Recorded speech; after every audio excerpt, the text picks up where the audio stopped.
Hi guys, आप सबका हमारे YouTube channel Tasmia career academy पे स्वागत है। गाइज, आज जो हम आपको डिटेल देने जा रहे हैं वो देने जा रहे हैं यूपीएससी रिक्रूटमेंट 2025 के नोटिफिकेशन के बारे में।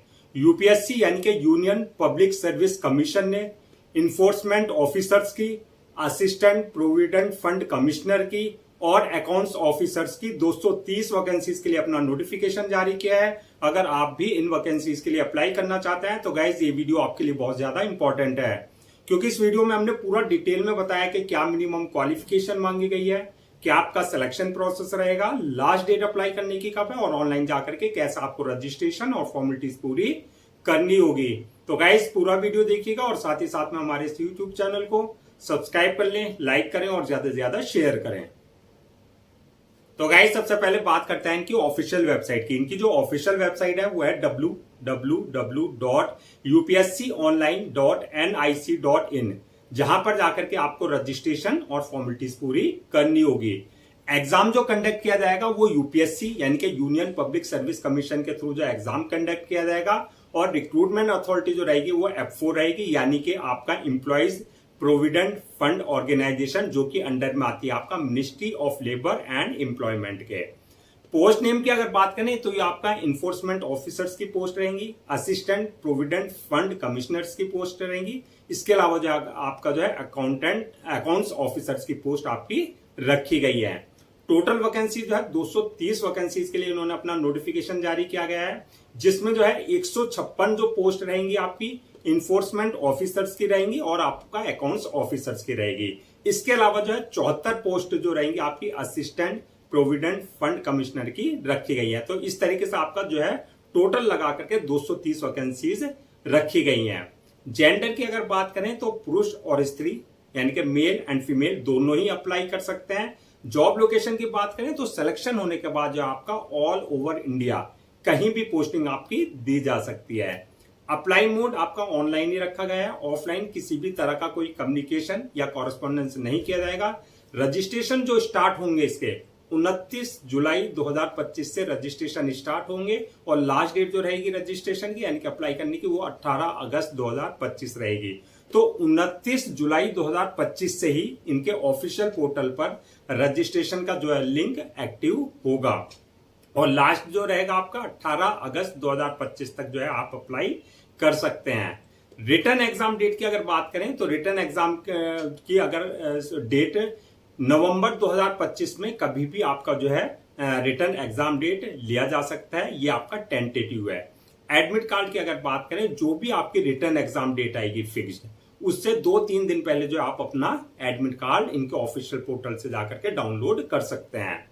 अब बात करते हैं एप्लीकेशन फीस की। तो एप्लीकेशन फीस की अगर बात करें तो अगर आप जनरल ओबीसी इस कैटेगरी में फॉल करते हैं तो आपके लिए एप्लीकेशन फीस 25 रुपए रखी गई है और अगर आप SC ST फिजिकल हैंडीकैप इस कैटेगरी में फॉल करते हैं तो आपके लिए एप्लीकेशन फीस जो है नील रखी गई है, यानी कि आपको जो है किसी भी तरह की कोई एप्लीकेशन फीस देने की जरूरत नहीं है। तो ये हमने जो प्रीवियस आपका जो नोटिफिकेशन जारी हुआ था उसके अकॉर्डिंग हमने आपको एप्लीकेशन फीस बताई है। जो इनका फुल नोटिफिकेशन आएगा हो सकता है इसमें कुछ आपका आगे पीछे हो जाए, तो ये आपका मोस्ट प्रोबेबली जो है आपका एप्लीकेशन फीस सेम ही रहेगा।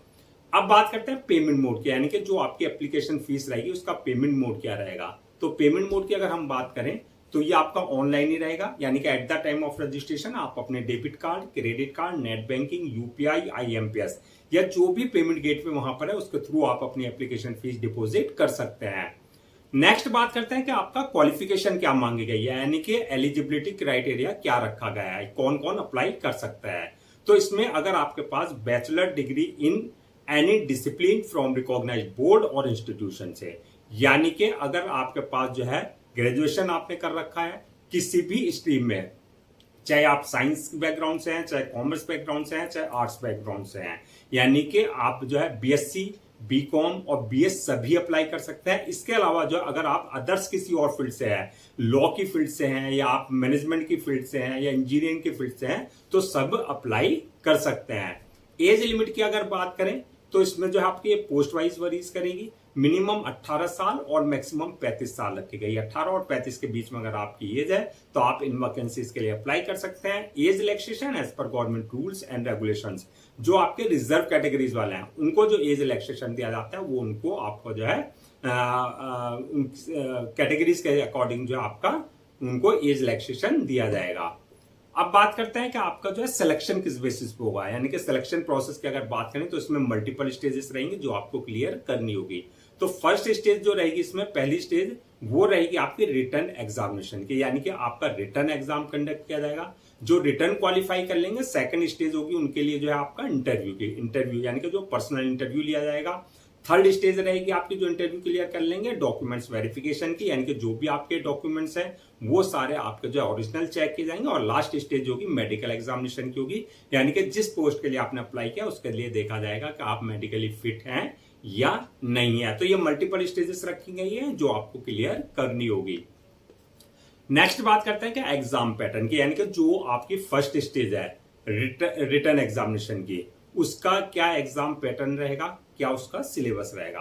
तो एग्जाम पैटर्न की बात करते हैं पहले। तो रिटर्न जो होगा इसका एग्जाम जो होगा वो ऑफलाइन आपका एग्जाम लिया जाएगा, यानी कि OMR शीट बेस्ड आपका एग्जाम, यानी कि पेन पेंसिल के थ्रू जो आपको एग्जाम देना होगा।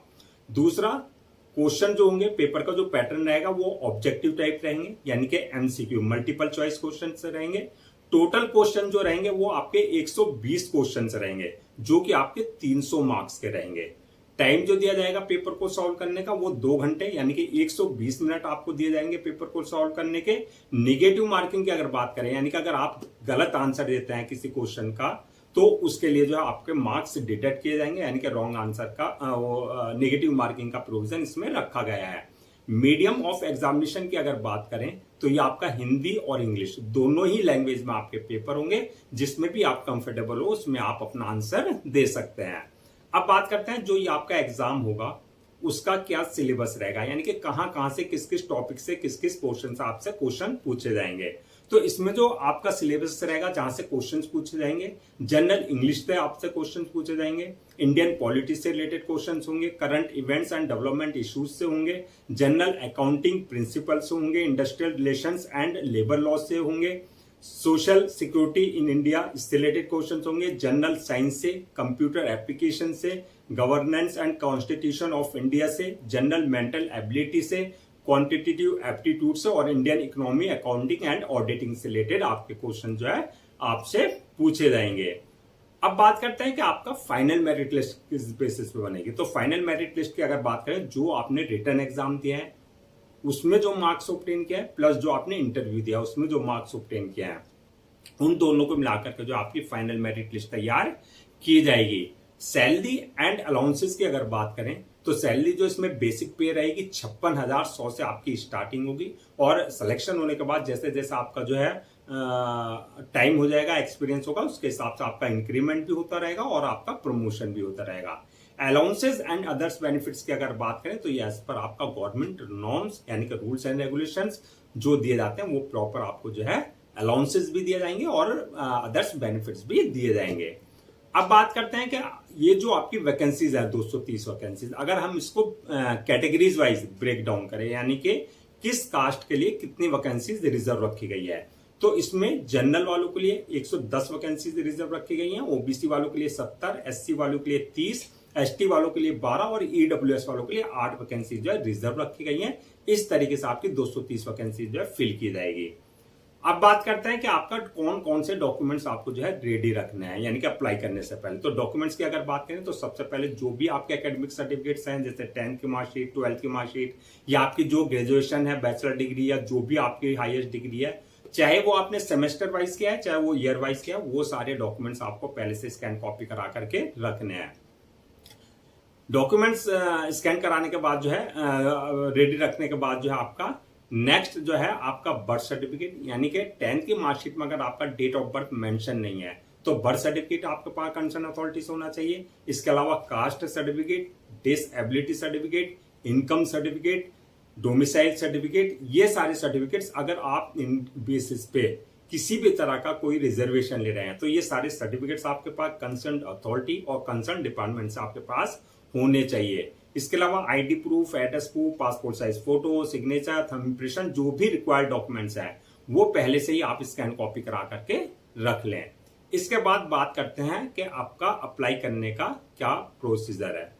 तो जैसा कि हमने स्टार्टिंग में ही बताया था, पूरा प्रोसेस ऑनलाइन रहेगा, ऑफलाइन किसी भी तरह का कोई कम्युनिकेशन या कॉरेस्पॉन्डेंस नहीं किया जाएगा। ऑनलाइन अप्लाई करने के लिए सबसे पहले आपको इनका ऑफिशियल पोर्टल www.upsconline.nic.in पर विजिट करना है। जब आप वहां विजिट करेंगे, रिक्रूटमेंट कैरियर वाले सेक्शन पे जाएंगे, वहां आपको लिंक मिलेगा यूपीएससी, ईपीएफओ, ईओ और एओ नोटिफिकेशन 2025 का, वहां अप्लाई ऑनलाइन का लिंक मिलेगा, वहां क्लिक करना है। यहां पर इस बात का ध्यान देना है, अगर आपने इनके पोर्टल पर अपना आपको पहले से रजिस्टर नहीं करा रखा है तो आपको न्यू रजिस्ट्रेशन पे जाकर के, यानी कि न्यू यूजर पे जाकर के अपनी personal details, valid email ID और मोबाइल नंबर से अपना आपको रजिस्टर करा लेना है। यानी कि वहां से आपका यूजर नेम और पासवर्ड आपका जनरेट हो जाएगा, जो कि आपके क्रेडेंशियल होंगे। अगर ऑलरेडी आपने करा रखा है इनके पोर्टल पर अपना आपको रजिस्टर, तो जो आपका यूजर नेम पासवर्ड है यानी कि क्रेडेंशियल है, उससे ही आपको लॉगिन करना है। लॉगिन करने के बाद आपका एप्लीकेशन फॉर्म आएगा, उस एप्लीकेशन फॉर्म को आपको पूरा अपनी पर्सनल डिटेल्स आपको एक्यूरेट फिल करनी होगी। डिटेल्स फिल करने के बाद नेक्स्ट ऑप्शन आएगा अपलोड योर डॉक्यूमेंट्स का। जो भी आपके डॉक्यूमेंट्स हैं सारे, चाहे वो एकेडमिक है चाहे वो प्रोफेशनल है, वो सारे डॉक्यूमेंट्स आपको अपलोड करने हैं। साथ में passport size photo, signature, thumb impression, जो भी रिक्वायर्ड डॉक्यूमेंट्स है वो आपको उनके प्रेस्क्राइब्ड फॉर्मेट यानी कि जो डायमेंशन है उसके अकॉर्डिंग जो है आपको अपलोड करने होंगे। डॉक्यूमेंट्स अपलोड करने के बाद जो है नेक्स्ट ऑप्शन रहेगा आपका मेक पेमेंट का, यानी कि जो भी आपकी एप्लीकेशन फीस है आपको अपनी कैटेगरी के अकॉर्डिंग जो है अपनी एप्लीकेशन फीस डिपॉजिट करनी होगी। और एप्लीकेशन फीस डिपॉजिट करने के बाद जो है नेक्स्ट ऑप्शन रहेगा आपका फॉर्म को अपलोड करने का, यानी कि सबमिट करने का। फॉर्म को अपलोड करने से पहले एक बार रिव्यू वाले ऑप्शन में जाकर के पूरा फॉर्म का रिव्यू कर लें और रिव्यू करने के बाद जो फॉर्म को सबमिट कर दें। और सबमिट करने के बाद जो उसकी 1 या 2 कॉपी जो है प्रिंट आउट जरूर ले लें for your future reference, so that आपके पास जो है एक हार्ड कॉपी के रूप में एक ऑफिशियली रिकॉर्ड आपके पास हो जाए। तो गाइज ये थी आपकी यूपीएससी यानी कि union public service commission recruitment 2025 के नोटिफिकेशन की डिटेल्स, जो कि आपका enforcement officers, assistant provident fund commissioner और अकाउंट्स ऑफिसर्स की पोस्ट के लिए जारी किया गया था। आई होप आपके सारे डाउट्स क्लियर हो गए होंगे। अगर अब भी आपको किसी तरह का कोई डाउट है, क्वेरी है या कंफ्यूजन है तो आप हमसे कमेंट सेक्शन में पूछ सकते हैं, हम उसका रिप्लाई जरूर देंगे। मैं एक बार फिर से रजिस्ट्रेशन डेट और लास्ट डेट जो है रजिस्ट्रेशन की वो रिमाइंड करा देता हूं, सो दैट आप उसे लिख लें। रजिस्ट्रेशन जो स्टार्ट होंगे वो 29 जुलाई 2025 से रजिस्ट्रेशन स्टार्ट होंगे और लास्ट डेट जो है रजिस्ट्रेशन की यानी कि अप्लाई करने की 18 अगस्त 2025 है। तो 18 अगस्त 2025 से पहले पहले आपको उनके ऑफिशियल पोर्टल पर जाकर के अपना रजिस्ट्रेशन और फॉर्मेलिटीज पूरी कर लेनी है। गाइज, हम आपके लिए जितने भी गवर्नमेंट जॉब्स हैं या गवर्नमेंट एग्जाम्स हैं या उससे रिलेटेड जितने भी अपडेट्स हैं उस पर वीडियोज लेकर के आते हैं। इसके साथ साथ जो प्रॉपर कैरियर गाइडेंस पर आपके लिए वीडियोज लेकर के आते हैं। अगर आप भी चाहते हैं कि आपको प्रॉपर कैरियर गाइडेंस मिलती रहे, साथ ही साथ में आपको गवर्नमेंट जॉब्स और गवर्नमेंट एग्जाम्स के पूरे अपडेट्स मिलते रहें, तो आप लोगों से मेरी रिक्वेस्ट है आप हमारे इस यूट्यूब चैनल को सब्सक्राइब कर लें, लाइक करें और ज्यादा से ज्यादा शेयर करें।